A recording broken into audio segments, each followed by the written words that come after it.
badly. Without leadership, there is total confusion. Hope you guys like my photo. So importance of having a voice. So firstly, it helps organizations to understand the employees' attitudes about work, presents a form of collective organization to management, influences leaders' decisions on work-related issues. I think that's really important within any organization or any company to work with. Every organization, there's always an issue to be confronted about. Shows a reciprocal nature of employment relationships. So, adopting and promoting a structure where employees' voice is central allows for a deeper and more meaningful relationship between the employees and employers, helping to improve further developed communication within the organisation. So here's some more things that are important within communicating. So communication helps to build the organisation and building the team. Collaborating with staff by sharing ideas to help support clients or support the organisation itself. For example, sharing opinions, info on new clients and regular clients, new behaviours and new documentation that might be out for the organisation. I know the organisation I work with, there's a lot of different observations you've got to do and a lot of policies that come out. Being informed, knowledge of the routine of the day. This is specifically good for casual or new staff coming into the organisation.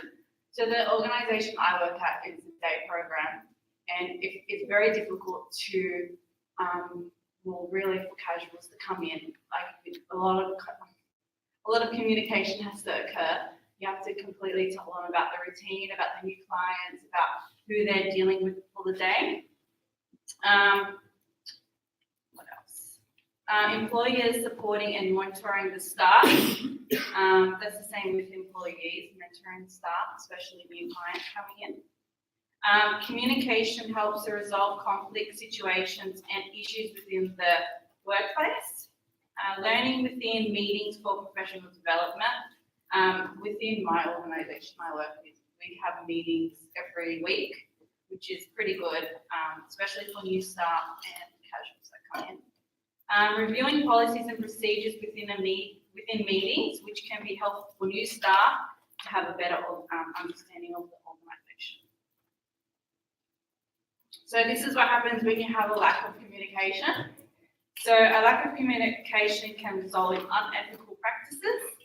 That means as in not following practices and policies and procedures within an organisation. Low staff morale, staff not working as a team, as there is lack of communication, and a lack of insight in what is happening within the organisation and within the day-to-day runnings. All these can have a negative impact on all stakeholders and affect staff's well-being. So take-home message is obviously to collaborate with staff for meeting the needs of all stakeholders, regular communication, and this can be through team meetings, face-to-face communication books, or the use of virtual spaces like emails. It can also be a consistent mode for communication. And lastly, building relationships to voice particular concerns of others involved in the organisation. So I hope you're going to take that into consideration. And that is it.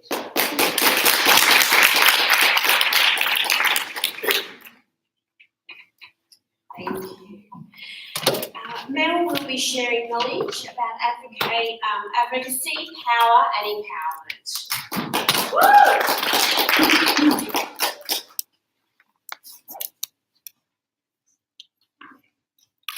Good evening all, my name is Melinda and I'm only a shy 5 weeks away from completing this bachelor's course. That is, if all things continue the way it has been. When I joined this course, I thought I understood what advocacy was and what was needed to allow a person with a disability the opportunity and the chance to gain empowerment.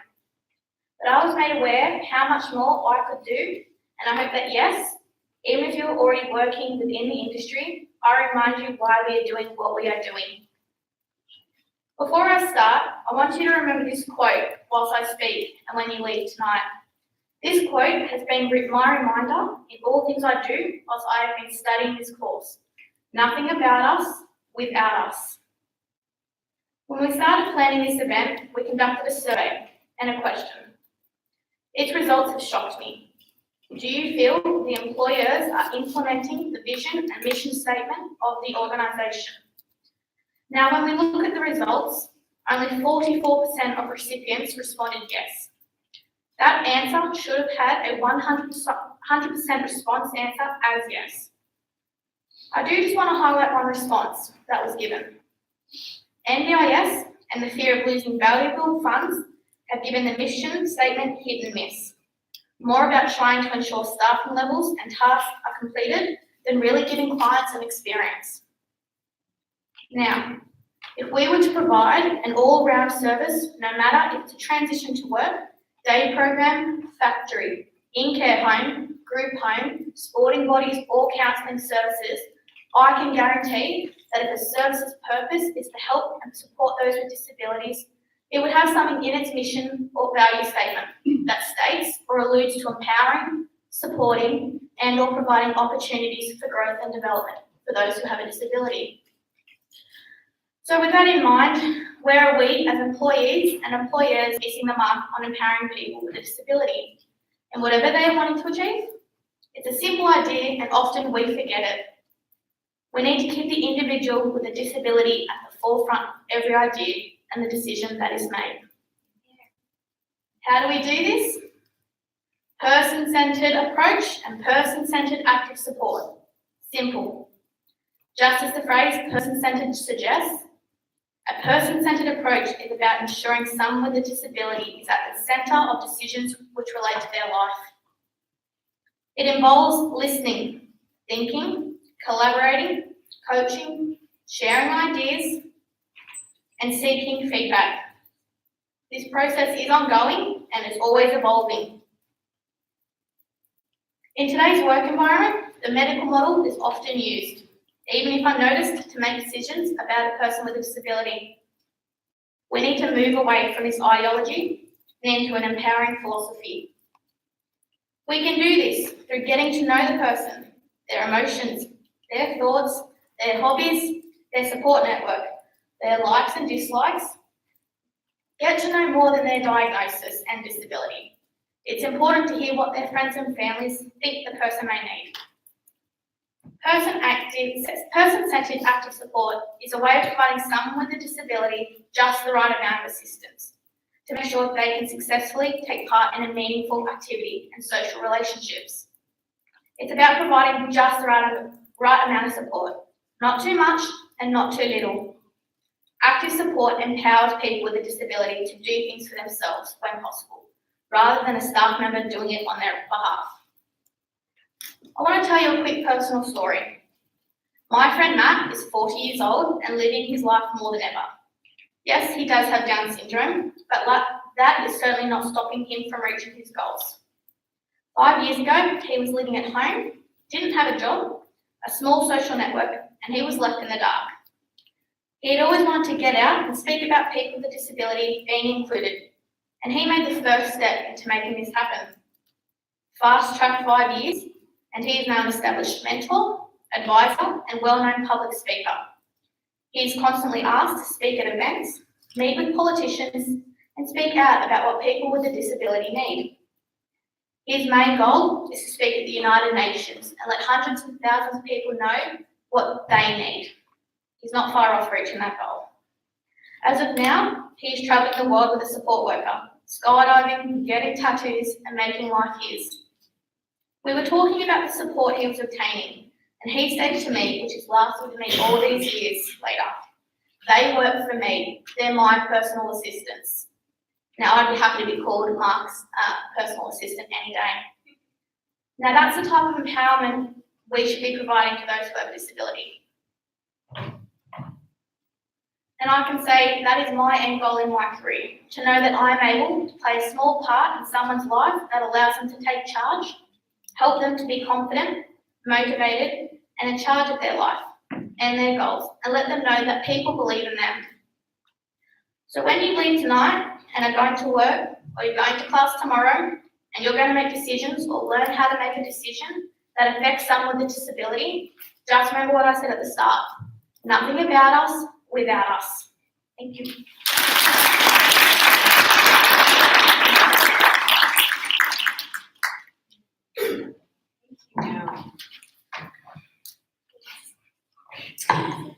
Now, Nahid is going to continue on with person-centered approach.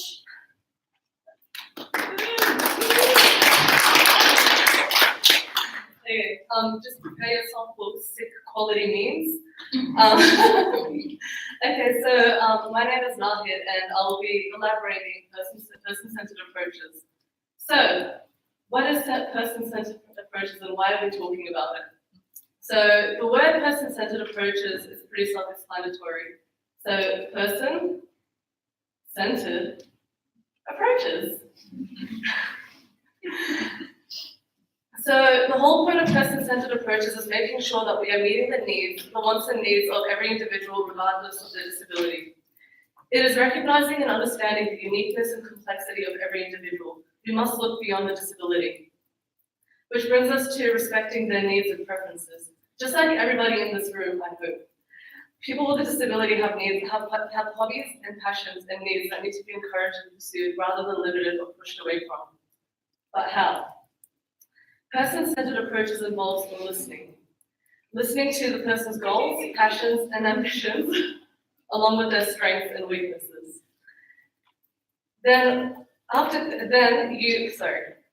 Once we share goals and passions, we must think together and share ideas on how we can help them reach their goals and passions. This doesn't just have to be restricted to just talking to the vocal person. We must speak to their parents, families, and friends. We share and brainstorm ideas on how we can ensure that the person is living their best life. What adjustments can we make to the environment? An example of this is how we can change the classroom environment to make it more accessible to someone with low vision without excluding the student. Adjusting the classroom environment's teaching plan to suit the child's needs along with the rest of the classroom, so larger fonts, enlargement of the board, and larger printouts. Then we, of course, execute the ideas. That being said, we have to remember that there may be room for improvement. We have to seek feedback. Is the adjustment sufficient enough? Are the changes inclusive? Are the changes making a positive impact? Because the whole point of person-centered approaches is that we work towards changes and improvements to ensure that everyone with a disability is given the resources and opportunity to live their own independent and fully content lives.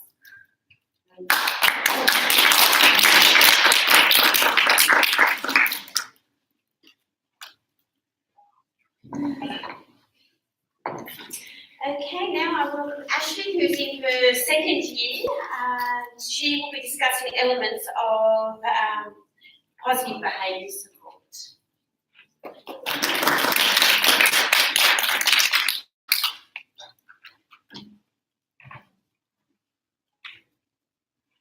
Hello everyone, I'm Ashley and I'm talking about positive behaviour support. The guiding principle of positive behaviour support is if an individual's needs are met, then the quality of life will improve and the problem behaviours will be eliminated.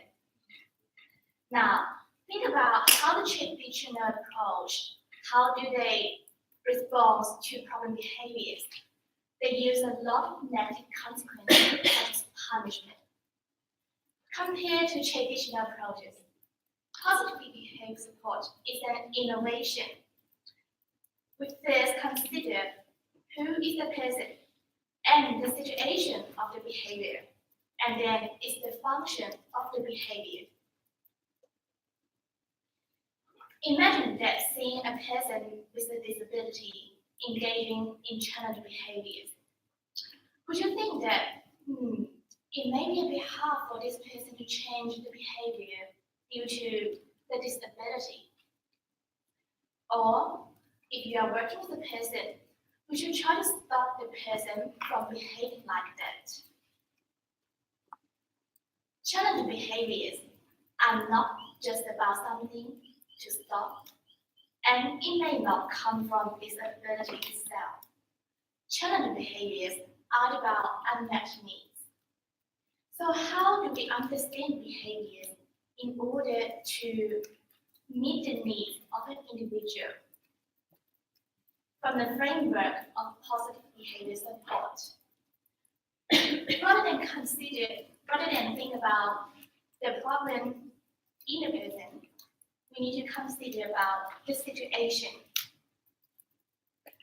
From the framework of positive behavior support, the problem occurs in the interaction of a number of factors. The first factor is biophysical factor. It's the way that how we experience the world because of who we are. An example is a person with a developmental disability may be very hard to cope with changes, or the person may be easy to feel tired, getting anxious quickly, or the person with autism may have sensory processing disorders, and the person will experience some pain from some sounds or visual stimulants. The next factor is about the environment. The environment will cause some difficulties for the person. For example, when it gets too bright, too crowded, too hot, too cold, or there are some odors. The next factor is programmatic arrangement. We need to think about whether the activities the person doing is interesting, or is tiring, is challenging, or is boring. Do the person have enough things to do, or the person do not have something to do? When it comes to social context, we need to think about whether the person is treated with respect. Do the person have control of his life? Do the person have choices? Medical factor is about the person's condition, whether the person have a toothache or earache or experience some other pain.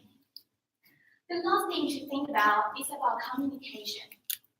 For some people with disability, they may have communication difficulties, and the behavior is a way for the person to communicate. Considering all these factors, we believe that all behaviors are functional and serve a purpose in life. There are 3 types of strategies I use in positive behavior support. The first strategy is to prevent the problem. So we arrange the environment and program in a way that really suits the person. It's important that the person has some interesting activities to do. And it's important for staff showing respect to the person and empower the person to have choice and control of his life. The next strategy is adaptive strategy. It's about teaching the person new skills. Skills could enable the person to avoid engaging in a challenging behavior. The person may need better ways to communicate, or some social stories, or some other things. The last strategy is reactive strategy.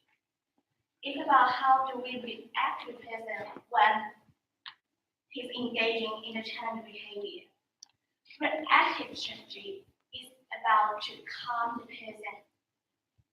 So we may remove the triggers, change the person's attention.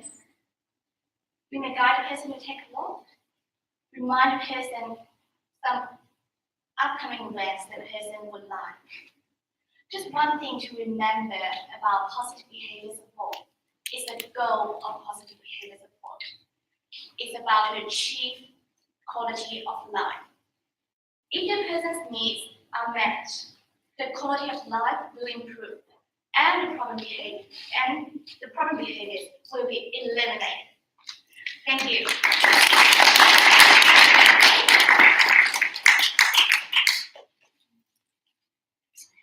Now we've got a guest speaker, Kirsty Wishart, will come and talk to us about sensory processing and strategies for educators. I've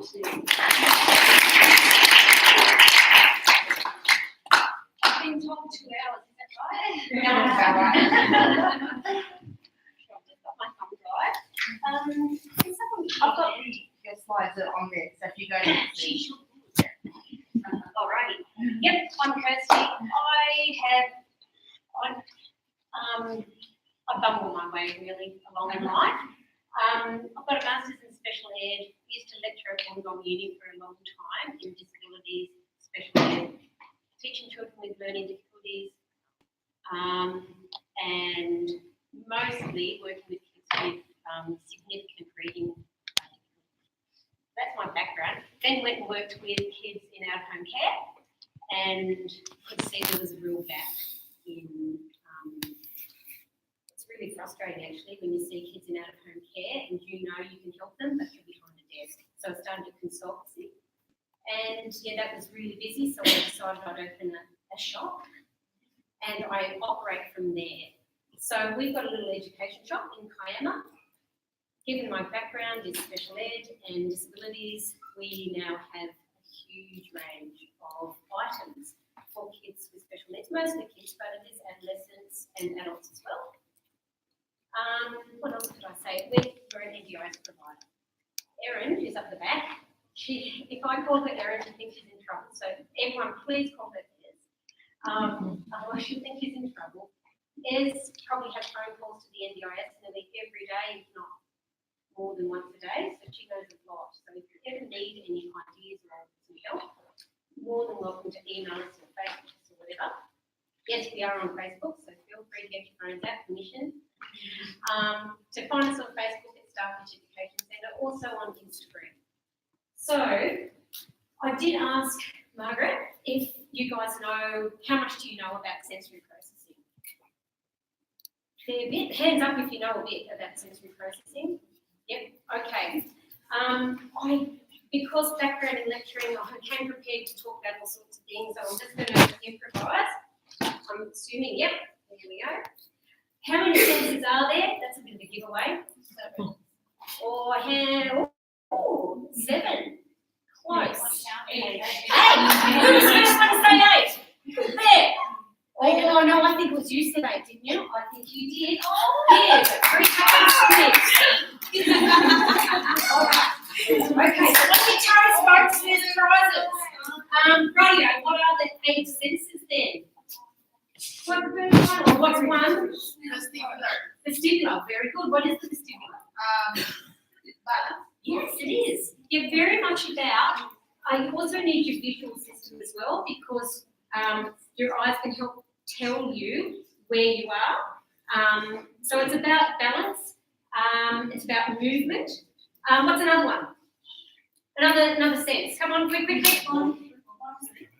Sorry, what's that? Motor skills. Motor skills is to do with vestibular. It is with movement. Yep. Got another one? Yep. Auditory. Spot on. Yep. Very good. Another one? Olfactory. Spot on. Yes. Visual. Yep. And what was yours? Sorry? Oral and oral. Yes, oral. Oral input. That includes taste, but it also might involve chewing, although that does link with vestibular and probe as well. Yep. Going one way. Visual. Yep. So let me quickly go through, otherwise I'm going to run out of time. Let's see, we've got touch or tactile, or the fancy name, somatosensory. Sorry, my apologies if you already know this. Taste or gustation is the correct name that OTs would use. Vision, proprioception. No one mentioned that one. Anyone know what prop is? Or, Where your body parts. yes. Okay. Everyone, stand up. Quick. Stand up. Radio. Yes, that's an order. I loved your talk, by the way. It was really enjoyable. Okay. Close your eyes. Clap your hands. Sit down. Congratulations. You know where your hands are without looking at them. The proprioceptive system is all about receptors in your muscles and joints telling your body or your brain where your body is. So it's communicating messages to your brain and sending messages from your brain back to the receptors in your muscles and joints. That's the proprioceptive system. What else have we got? We've got hearing or audition, balance, which is vestibular. Balance, vestibular is really important actually, because if you think about it, if you did not have that system, you would fall over all the time. You might die. Oh, there's another one. Did I get all the others? Yes. The lucky last. This is the one, the eighth one that many don't realise exists. It's called the interoceptive system. It's actually, there are receptors in our organs and in our skin that communicate with our brain things like breathing, how fast our heart is racing, whether we need to go to the toilet or not, whether we're hungry, whether we're full. Really deep brainstem survival, if you like, senses. So that's appropriate, that's the interoceptive system. You would be working with, I mostly work with kids, so forgive me if I drop into, you would be working with people that might not know that they're thirsty. You have to remind them, etc. That's the interoceptive system. Oh, crikey, how do I get back? Okay, it's been a long time. Okay, a neurotypical sensory system is really handy.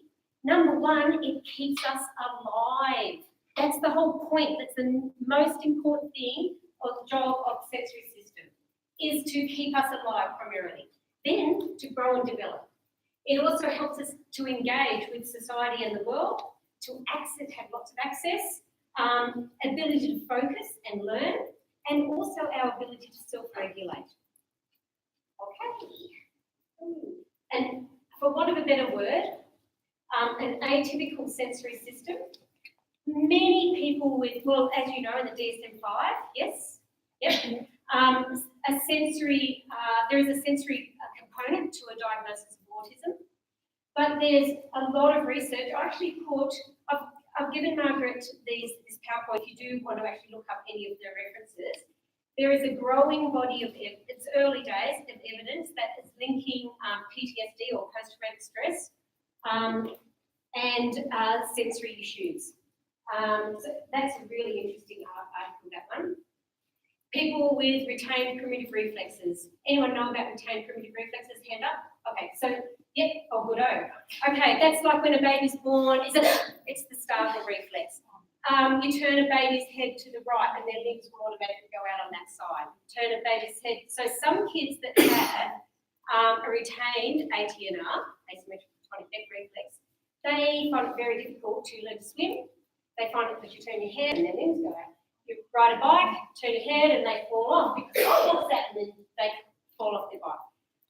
So retained primitive reflexes can be linked to sensory issues, auditory processing, ADHD, dyspraxia, pervasive developmental delay, and many other disabilities. So lots of people can, and even neurotypical people, there's a girl who's a fabulous teacher in a unit actually in the Catholic system. I won't mention names, but she's a real star, up and coming. She has a sensory profile. Okay, because I've got limited time, I'm not going to go into all of these, okay? Because I think it's more important for you guys, because you can look up this information if you don't know it. And all have been so exciting that you'll all want to when you go home. I think it's more important that you guys know some practical ways of meeting people's needs. Based on, let's talk about PBS. Where's the PBS lady? Right there. Well done. Preventative, but also you need to know some strategies that you can use to help children and adults develop, but also to respond if the situation goes pear-shaped. So let's talk about strategies. So excuse me, if you really want to know the stuff, you can get the slides. Maybe many of you already know about this stuff. Also, the interoceptive system is really interesting. It's only starting to ripple out some research, things like that. There's some really interesting research on pain and some people's either inability to feel pain or the lag or have a very, very high pain threshold. So I find that really interesting. There's a really good book by Kelly Naylor. I'm thinking that's how you say her name. Yeah, that's worth getting if you're interested. I was going to do an activity on this. We're not. Really, really quickly. If you take a child or an adult to a swimming pool, let's say it's at a swimming carnival though, what are all, just imagine the sensory challenges for someone that's not neurotypical or that has a sensory profile. Give me an example. Yep. Yeah, so when she touches the water, she will just. Yes, it could have it. Yeah, it could be hypersensitive. Yep. What's another one? Well, I'm on the autism spectrum myself, Oh, and one of the good. worst places for me to go is an indoor swimming pool. Oh, Because the first thing I'm hit with is the smell of chlorine.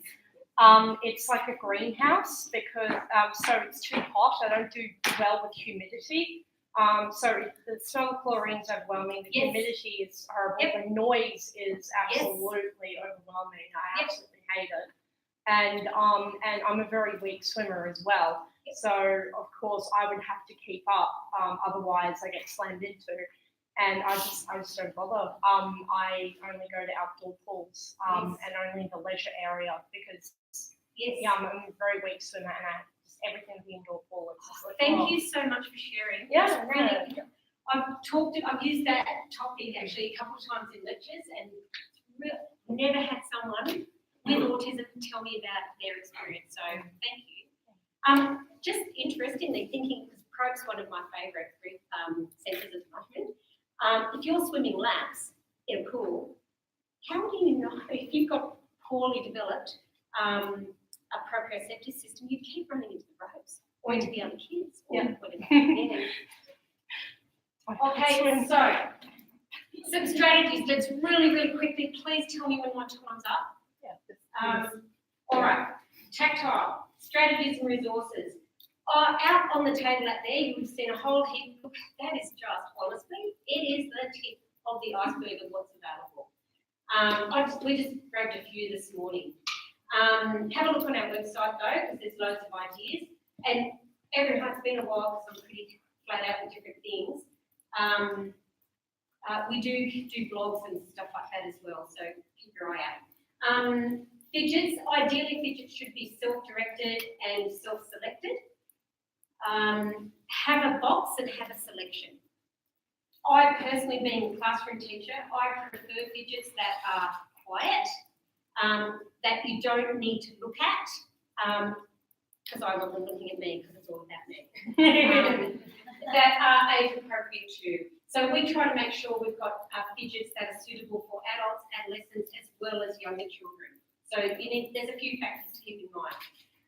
Some kids that are hypersensitive might be, don't like particular fabrics, don't like the seams, so you might have to have external seams, have a couple of tags off. Generally, there's a preference for cotton over nylon and other materials. You need to consider the surface that they're sitting on. The other day we had an order for someone that actually, there's what's called a set, I didn't bring it because I was sold out. It's a tactile seating pad and it's just a ridged surface, but unlike the wobble cushion, which you may have seen before, that has bubble ridged on the top but flat on, so it depends which one is going to work for your kids or adults. The seating pad's flat, so there's no vestibular movement. Some people really benefit from a firm deep pressure or a massager, either that vibrates. Vibration can be really good for input as well, for setting lots of mess. Why do you think actually? Why do you think a massager that vibrates might be helpful for pro? Any ideas? There's price in it. Maybe it's the oscillators. Yes, exactly. Well done. Yes, it sends messages to the receptors in the muscles. You got to yell. You got to put your hand up, folks. Okay. Touch. Obviously, I'm probably not telling you anything you don't know. Touch with consent. So if you're doing massage, always ask permission first and go for the safe places. Shoulders, top of the arms. Weighted products are very, very helpful for some. We'll have kids, we'll have adults come in and to the store and they'll try things, and if they don't like it, they will discard it straight away. There's weighted blankets, there's weighted plush toys, there's weighted denim caps, there's weighted lap blankets, there's heaps of different options for weight. So not only is that helping with tactile, but it's also helping with proprioceptive input. Hand lotion is a good idea, or blockout. A lot of early childhood centres, you're not allowed to go out and play until you've had your block. That's a great way to have touch. And also deep pressure. Be careful, make sure, where you can, the environment needs to have smooth edges. And there's lots and lots and lots of tactile games and products that you can, that are really great. We've got that little one there, that's a matching task. So you can do a blindfold if you like, and they've got to actually feel and find the match. And there's all different types of services. And some people that here that are on the spectrum may know some services they just cannot abide. So once again, ideally self-directed. Olfactory, there's loads of things that you can do. We don't do this well in our shop, I must say. I have done essential oils. I make no money on them at all. They're so expensive. They take up retail space, so it's actually costing me money, and plus they all got flogged. So there you go. There's some considerations. Oops. Oh, I don't want to mix it, but we'll just pretend that goes away. There's also some considerations if you might want to think about with the actual space, and that's keeping things well ventilated. If you're doing cooking, be aware that some aromas are going to may set something off, and some people actually might be attracted to them. So you need to consider those, and as either an educator or a worker, keep a record of what's working and what's not. You can actually, there's a form, hopefully I'll put it up on the slide, that you can get from Aspect's website, that there's a really, really good, I'm sure I can put the link up, sensory profile that you can provide for each individual, looking at antecedents or things that are coming before, as well as the behaviours, the particular concerns, and you can work out a sensory profile for each individual. So you could have a whole heap of resources and work out, well, they're not going to work for everybody, but you can work out which ones are the right ones for each individual. It's ideally, in terms of a sensory profile, you would consult with an occupational therapist, ideally. Loads of visual ideas there. I'm going around out of time, so I'm scooting. I love the visual timers. I love that pink thing that's called the fuse tube. It's actually that big, and it like takes about 30 minutes. So yeah, I wish I had that when my kids were little. But for boys, I would have said, yep, I'll come and help with pay the leg as soon as that's finished. I'll let you read through these notes yourself, because there's probably, one thing I would say, you can get things that are affordable, that can provide really calming lights. Avoid flickering. There is some comorbidity with autism and epilepsy, so just be careful of that. But you can get these really cool bubble tubes with either fish or bubbles that go up and down, the lights change, really quite relaxing. They're probably one of the most popular items that we've got, because we have lots of interactive stuff in our store. They're around $200, so a family is really affordable. There's also out on the table, there's what's called a Tranquil Turtle, and it has sounds of the ocean. You can adjust the volume levels. It also, you can change that to like a relaxing melody, and it's got really cool lights, and it's under $100, for example. Fabulous for a bedroom, and it really does work on, say, a small bedroom. Auditory, noise cancelling headphones would be an absolute must-have of some shape or style. I think I've brought a couple. So the blue ones, they're designed for kids. these ones here at Vibes earbuds, they were actually designed by an adult in America. He put his thing on Kickstarter, made loads and loads of money, so he went into production. He designed them because he used to go to lots of concerts and festivals and so forth. So they're designed for adults, but a box comes with 3 different sizes. They're around $50 odd, yes? Yep.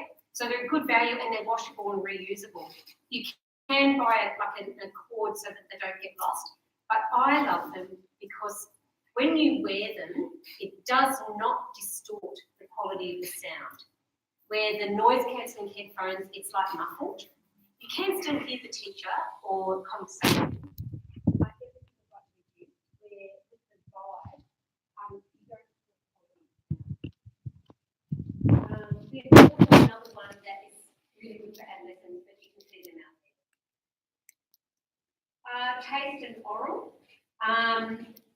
Look, there's so many different things, and we brought stuff out there for different oral input, like many of you would be working with people that maybe bite, or bite themselves, or bite others, or chew on their clothing. Yeah, hands up if you can. Yep, it's so good. You need to have different behaviour. So there's loads of options that you can put in place. We've got lots for you to look at there. Be aware that also blowing bubbles. One thing I used to know, I wish I'd known, I used to do managing challenging behaviour, that subject at Wollongong Uni, and after all these years, I only found out probably 18 months ago by attending a great conference for OTs. I must have snuck in, they didn't know, that the value of breath control. You know how you like to read, tell the kid to count to 10 and take 5 breaths, yeah, right, whatever. It actually works for self-regulating and helping to calm down. Not if they're already up here, it's sort of too late, but if you can see that someone's starting to escalate, I wish I'd known that. It's one of the things I wish I'd known after, say, lunchtime and kids are all like hyped up. They could have all had their own straw with their name on it and done some steady breathing, had a ping pong ball that they had to go from here to there, whatever. So there's lots of games and toys and gadgets that you can have that help with, and also yoga as well. Vestibular, one of my favourites. I think that having a swing of some sort, there's all of these things you can see on our website, so I won't go into them, that you can read. So you can have a look at all those things yourself. Check them out. Either Google them or go to our website. And like lots of people stop them, maybe not as well as we do. All right, Probe, one of my favourite. Weighted products, as I've mentioned. We've got a body sock. Has anyone seen Mr. G? Oh, yeah, you know how he had that lycra thing that he'd get into? That's sort of like a body sock. Body socks are fabulous. It took me 3 months to source the best quality lycra.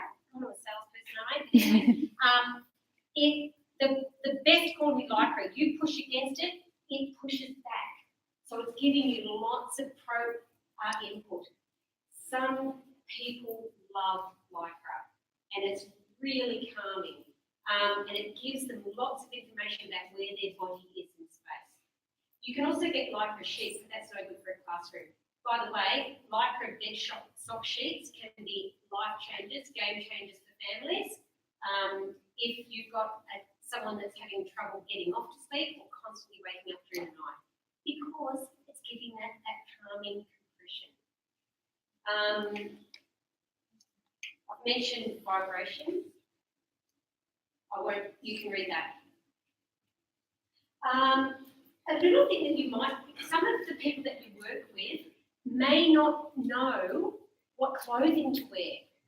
They may have some difficulty understanding, making the link between, it's sunny outside, I better wear, because they might not feel that they're hot or cold, for instance.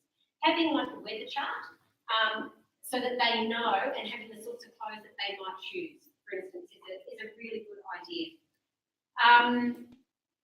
Tony Atwood, one of the most well-known people on autism. He talks about using gadgets like Fitbits so people can see their heart rate and therefore make the link with, oh, my heart rate's going up, I must be getting anxious, or perhaps I'm escalating, I might need to do X, Y, and Z. There's, and yoga and mindfulness, there's some research coming out now that may assist as well.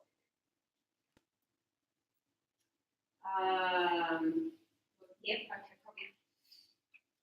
The sensory profile, that link there is where you will find this, it's actually 2 pages, I just put the one up. The second page gives you loads and loads of explanation and ideas. Really worth accessing that, and it's all free thanks to Aspect. Just going to scoot back and see if there's anything I missed that's important. Creating a sensory space. I've worked with lots of like Hasna steps and life without barriers, all that sort of stuff, helping them set up small, affordable sensory rooms. What's realistic, budget-wise, if you're working in that area? To be honest, you can do it. We did it for about $5,000. Really big sensory rooms cost between 20 to 50. But you can do it, and people are spending some of their assistive technology or under their consumable core funding to create a sensory space at home. I'll skip that. There's some of the things that I think are must-haves. The green thing, that's called a peapod, or a canoe really. It's inflatable. Took me 2 years to get it from America because I just thought, why would people spend, the medium is like $230, why would people spend that when you can get one of those zoomy things that you tie in a knot, you know, you see at the beach or on social media or whatever, and they're so cheap. But this, once I've got it now, we sell loads of them because it gives you a really good squeeze. What sense is good? Is squeezing good for? Starts with a P. Yeah, proprioception, very good. Starfish is that we've got loads of different weighted items. The dark den is how much are the dark dens is? Around $200 for the dark den. They will fit an adult, by the way. You can put like soft lighting, you can put torches, calming music, etc. The purple thing is a weighted lap blanket. That's actually really practical. They're around $50. Great if you're in a wheelchair, no matter what age, it's totally appropriate. The yellow thing, that's called a Sensi saddle roll. You may see it's sort of like an exercise ball, come in different sizes, that's small. So it goes small, medium, large. There's a bubble tube there that I was talking about. I threw in one of the whistles, the birdie thing, because you blow and you have to try and make the wings go around. And the blue, that's a lycra tunnel that you have to try and squeeze through. Loads more ideas here, folks. Make sure when you break that you have a look at the table and actually try things.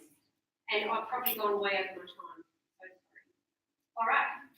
Love to see you down in Kiama. So if you do, make sure you plan your holidays down that way. Come and say hello. All right. They're the must-haves. Get the lecture notes maybe from Margaret and then you can have a good read through of that. All right. Thanks very much.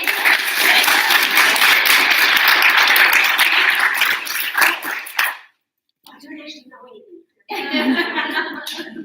Now, if there are any questions, honestly, if you ever have a particular need, you're working with an individual or a group, and you go, oh, I wish I knew what to get or what was available, that's what OTs tell us all the time. They ring us and say, Ez, or Kirsty, what have you got?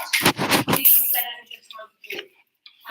So if you ever have a particular need, please feel free to Facebook message or ring or email. We're more than happy to help. All right. Thanks so much. Thank you.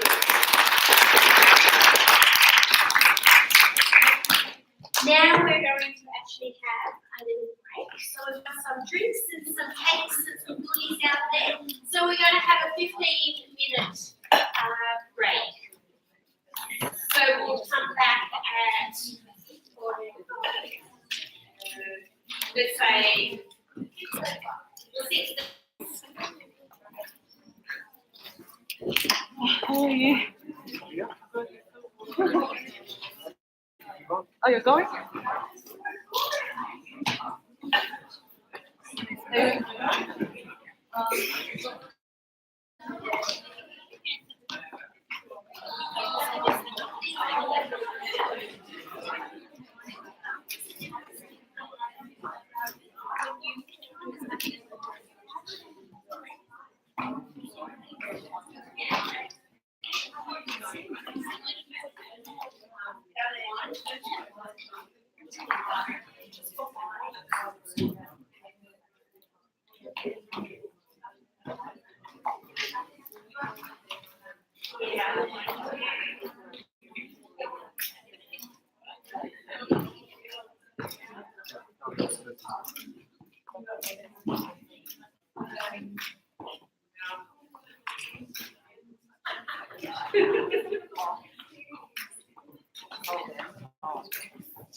Where are you going back?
Lincoln, they got lost. I think I start when everyone comes back in. Oh, got it. Don't have Doing to. better than what I would be able to fix. The Krispy Kreme's coming. Yeah, they did. Yeah, that's really cool. I'm just so confused how we're going to write our assessment on this now. Do you have to do the assessment? Yeah. Yeah. I would get them to mark my speech when you're saying do this assessment. Be good. I think we're gonna watch it after, don't we? I know because Millie's recording. Or that's recording. That's the cool. I'm pretty sure we can watch it after. Yeah, so hopefully we get one, to be honest. Because like I'm trying to write, but then it's the next one I'm like, give up. So, anyway. Good luck. Thank you. It's not long.